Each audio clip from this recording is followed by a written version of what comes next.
Ang Hacienda Luisita ay 6,453 hectares na plantation ng tubo na nasa probinsya ng Tarlac. Ang nasabing hacienda ay binubuo ng 11 na barangay sa 3 bayan ng Tarlac.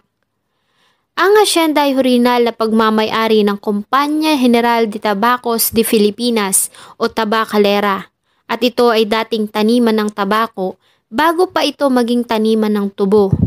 Ang lupain ay pagmamay-ari ng Espanya bilang pagtugon sa colonial relationship ng Pilipinas at Espanya.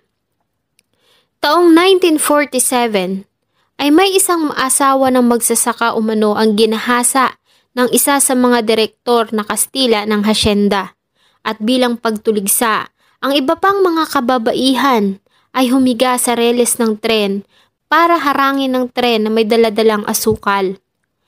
Ang nasabing pangyayari ay kinagalit ng mga hukbalahap, kaya naman ay tinakot nila ang mga Kastila na papatayin nila ang mga ito kung hindi aamin sa ginawang krimen. Dahil dito, noong 1957 ay napilitan ang may-ari ng Tabacalera para ibenta ang Hacienda Luisita, pati na din ang sugar mill na Central Azucarera de Tarlac. Sa noon ay president na si former President Ramon Magsaysay, na ninong sa kasal ni Ninoy Aquino at asawa nitong si Corazon Cuangco. Kaya naman iinalok nito kay Jose Cuangco Sr. ang Azucarera de Tarlac. Tinulungan nito ang Cuangcos para makakuha ng loan na siyang kailangan para mabili ang nasabing property.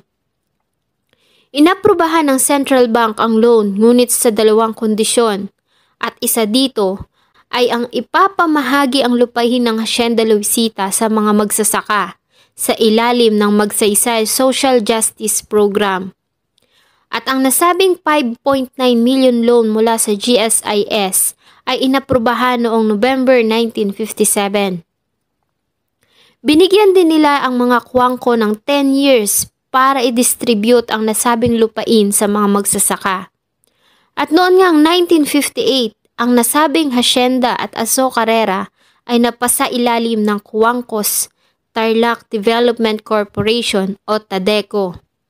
Ang nasabing lupain ay naging isang malaking usapin sa ating bansa dahil naging ugat lang naman ito ng maraming kaguluhan na nauwi pa sa madugong patayan. Una na dito ay ang Mindiola Massacre at ang Hacienda Luisita Massacre. Hayaan niyo pong isalaysay ko ang kwento ng Hacienda Luisita Massacre. Bago ko po simulan ang ating story, sa mga bago po sa channel ko, please hit the subscribe button at pakipindot na rin po ang ating notification bell para ma-notify kayo sa mga bago nating upload na videos.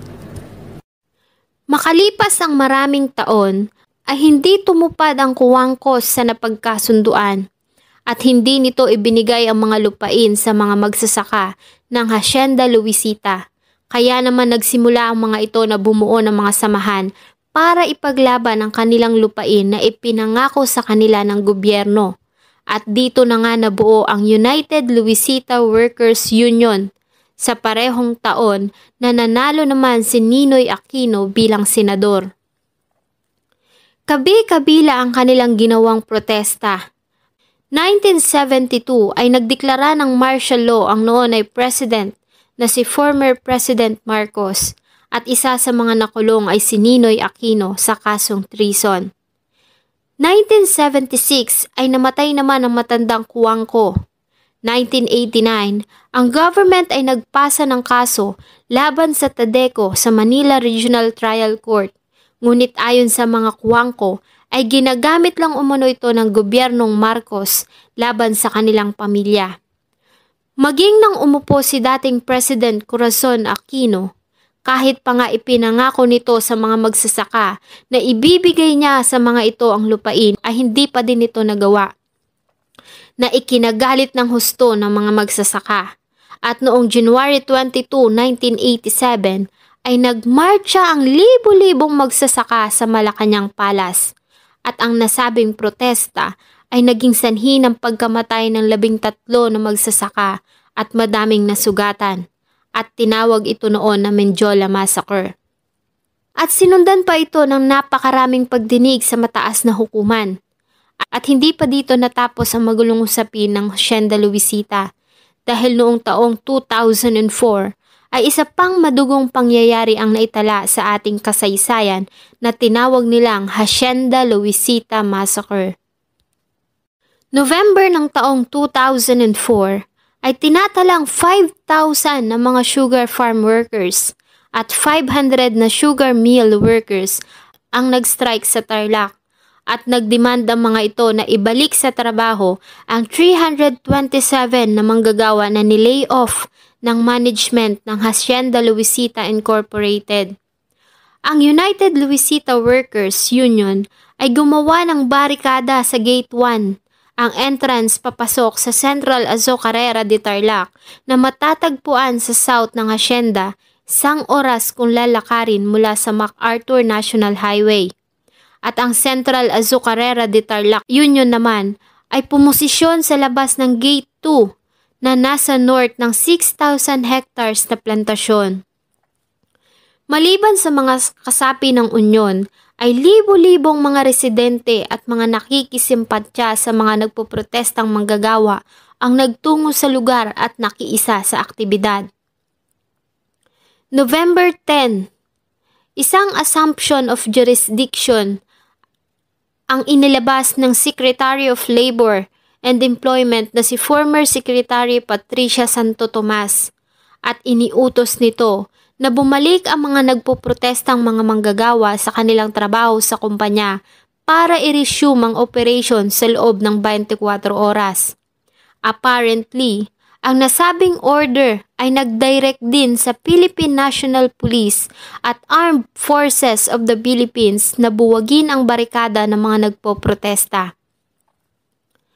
Ayon sa mga farm workers, sa kanilang interview sa Bulatlat, ang tensyon ay nagsimula noong November 15, 2004. Ang 6,000 na mga strikers kasama ang 9,000 na mga residente sa iba't ibang barangay ng Hacienda Luisita ay bumarikada sa Gate 1 kung saan ang 300 kapulisan ay dumating information at sinubukan ng mga ito na buwagin ang barikada ng mga strikers. At para mabawasan ang tensyon, ay 10 mga pulis na kababaihan ang nagpresenta na pumwesto sa harapan ng police line. 50 kababaihan naman mula sa mga strikers ang pumwesto din sa harapan ng linya para harapin ang mga kababaihang pulis. Sa kanan ay may mga lalaking strikers na humarang sa mga kalalakihan na membro ng PNP. Ang mga pulis ay may mga dalang mga batuta at kalasag. Samantalang ang mga manggagawa naman ay may mga hawak din ng mga peraso ng kahoy, ayon nito kay Renette Chua, ang advisor ng Katlu o Union mula sa manggagawa sa Azucarera. Dahil sa outnumbered sila ng mga manggagawa, ay napilitan ng mga kapulisan na makipag-negotiate sa mga leaders ng strikers. Ang nasabing protesta ay nagsimula sa Tulacan. On the count of 3, sa pinagsamang lakas ng mga taga-plantasyon at manggagawa ng Azucarera, ay sinimulan nilang itukulak ang barikada ng mga kapulisan. At dahil nga sa madami sila ay nagawa nilang maitulak ang mga ito. Ang ilan sa mga strikers ay nagtatawanan pa at tuwang-tuwa na kinainis ng ilang miyembro ng PNP. At nagsimula ang mga ito na paluin sila gamit ang kanilang mga batuta. Ilan sa mga strikers ang nasaktan. At isa dito ang president ng samahan ng Katlu na si Ricardo Ramos na napalo sa kanyang ulo.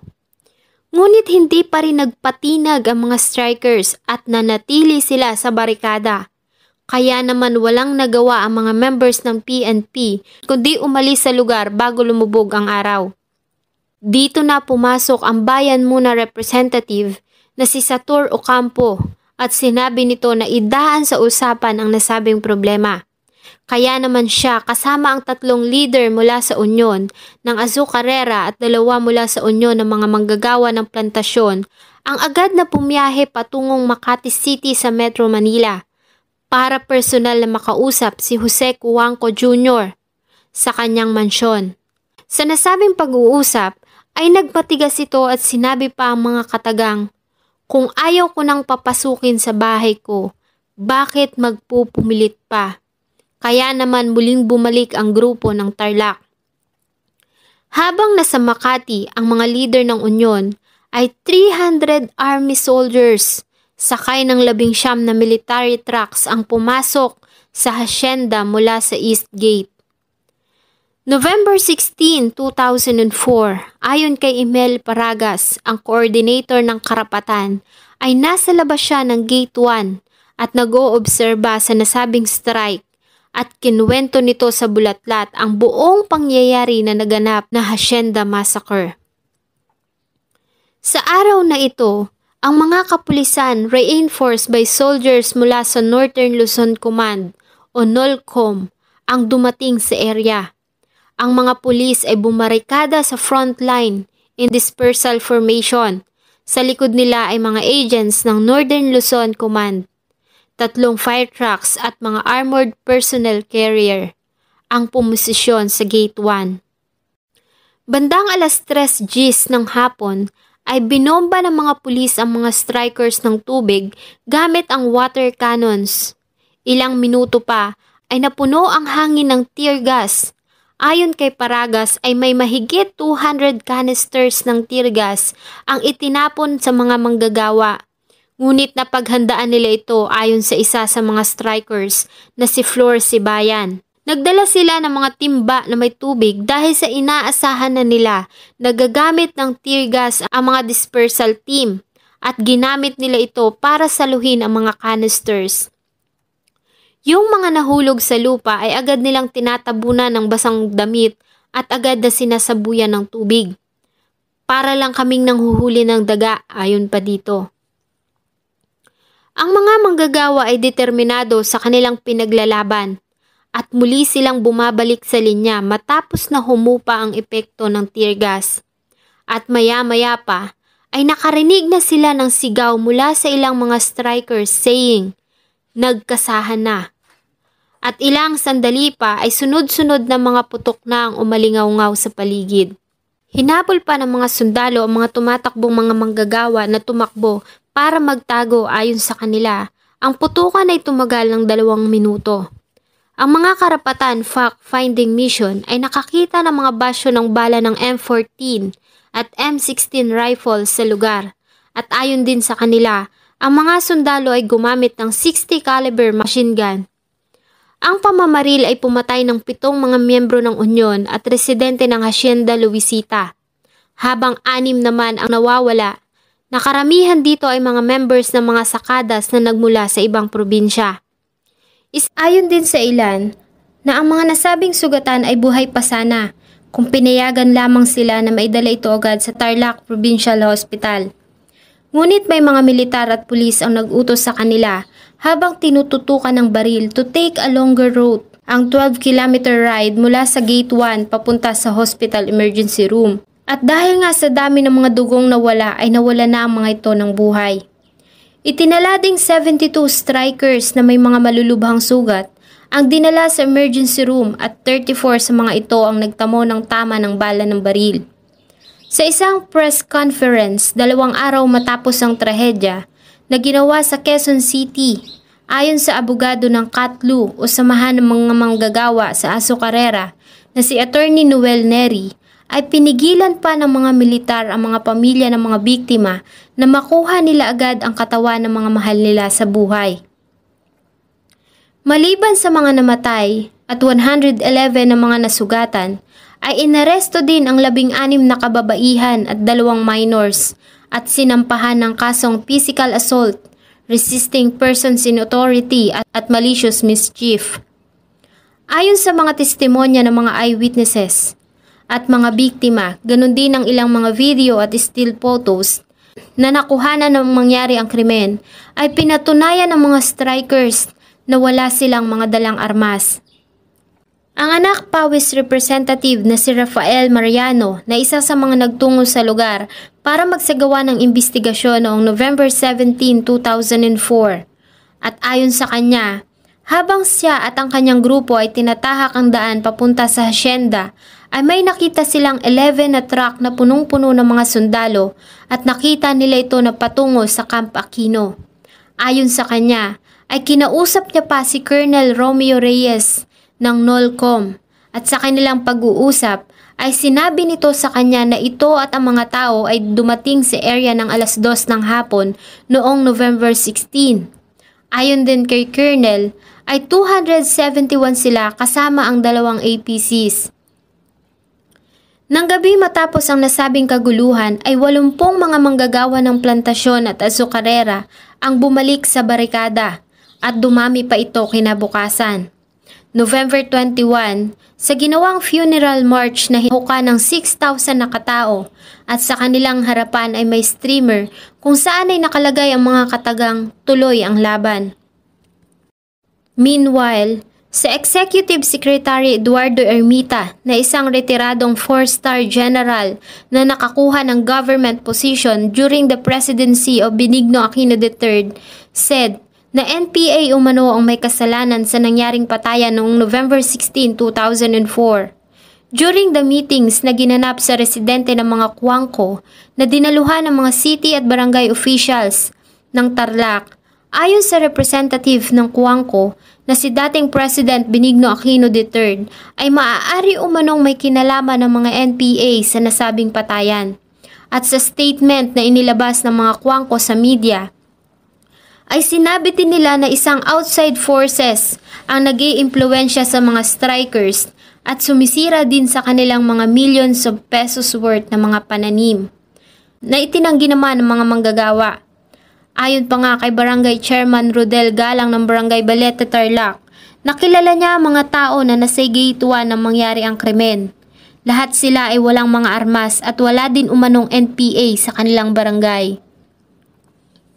Sa isang statement na pinadala sa pamamagitan ng email ni Gregorio Roger Rosal o Carosal, ang spokesperson ng Community Party of the Philippines, ayon sa kanya, ay walang naging partisipasyon ng mga NPA sa nangyaring demonstrasyon sa Hacienda Luisita noong November 16, 2004. Dahil sa ayaw umano nilang ito ang maging dahilan para gawing alibay ng mga kapulisan at sundalo para gamitan ng dahas ang mga strikers. Ilang buwan matapos ang Hacienda Luisita Massacre, ay 8 pang mga tao na nagbigay ng suporta at ebidensya sa mga manggagawa ang natagpuang patay, kabilang dito si Marcelino Beltran, bago pa man ito magbigay ng kanyang testimonya tungkol sa nangyaring massacre. A case was filed against the police at military dahil sa nangyaring krimen, ngunit idinismiss ito ng Office of the Ombudsman noong 2010. Muli namang nagpasa ang mga pamilya ng mga biktima ng motion para muling buksan ang kaso, ngunit dinikline nitong muli ng Office of the Ombudsman noong October 2, 2014. Makalipas nito ay ilang pang usapin tungkol sa Hacienda Luisita ang pinagtalunan sa Kongreso at maging sa Senado. Ang agrarian land distribution ng Hacienda Luisita ay nakumpleto lamang nung umupo si former President Rodrigo Roa Duterte noong December 2018, matapos na ang 117 farm workers sa hacienda ay nabigyan ng Certificates of Land Ownership award covering 6,600 square meters. Noong August 27, 2019, si former President Duterte completed the distribution ng natitirang porsyon ng lupa sa hacienda sa ilalim ng Agrarian Reform Program sa isang ceremonial distribution ng 87,000 hectares na lupain. Hanggang ngayon, sa tuwing sasapit ang buwan ng Nobyembre, ay inaalala pa din ng mga residente sa Tarlac ang naganap na Hacienda Luisita Massacre. At hanggang ngayon ay hinihiling pa rin nila na muling buksan ang kaso para mabigyan ng hustisya ang kamatayan ng mga biktima ng madugong massacre noong 2004. Sana po ay nagustuhan nyo ang kwento na akin pong ibinahagi. Marami pong salamat sa patuloy na pagtangkilik po sa aking mga videos. Kahit na nga may mga imperfections sa aking diction at pronunciation. Thank you so much po and see you on my next